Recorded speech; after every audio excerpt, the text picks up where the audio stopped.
Hi అండి. అందరికీ నమస్తే. Welcome back to our channel. ఈరోజు మన ఛానల్‌లో పన్నీర్‌ని ఇంట్లోనే ఈజీగా ఎలా తయారు చేసుకోవాలో చూపించబోతున్నానండి.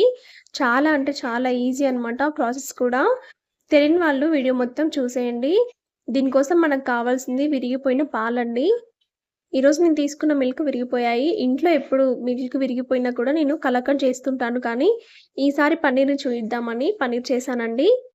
ఒకవేళ మీరు విరగని పాలతో చేస్తున్నట్లయితే కొంచెం నిమ్మరసం పిండుకున్నట్లయితే పాలు విరిగిపోతాయండి.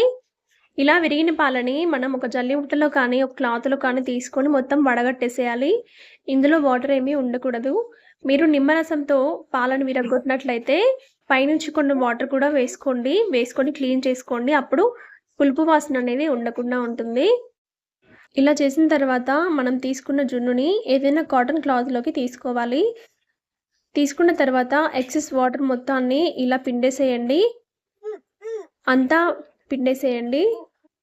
పిండేసిన తర్వాత దీన్ని ఒక ప్లేట్‌లోకి పెట్టి పైనుంచి ఏదైనా బరువు పెట్టి 2-3 అవర్స్ వదిలేసేయండి.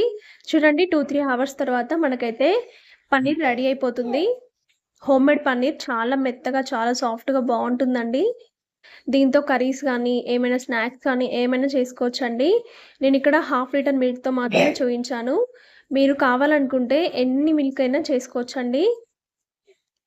చాలా ఈజీ కదా ప్రాసెస్ చేయడం, అండ్ చాలా బావుంటుందండి. నచ్చితే లైక్ చేయండి, షేర్ చేయండి. మీరైతే ఇంట్లో తప్పక ట్రై చేయండి. పర్ఫెక్ట్‌గా వస్తుందండి పన్నీర్ మాత్రం. అచ్చం సూపర్ మార్కెట్‌లో కొన్నట్లే ఉంటుందనమాట. మీకెలా వచ్చిందో నాకు కామెంట్ చేయండి. నచ్చితే లైక్ చేయండి, షేర్ చేయండి. మన ఛానల్‌ని సబ్స్క్రైబ్ చేసుకునే వాళ్ళు ఇంకెవరైనా ఉంటే ప్లీజ్ సబ్స్క్రైబ్ చేసుకోండి. పక్కనే ఉన్న బెల్ బటన్‌ని కూడా క్లిక్ చేయండి. Thank you for watching.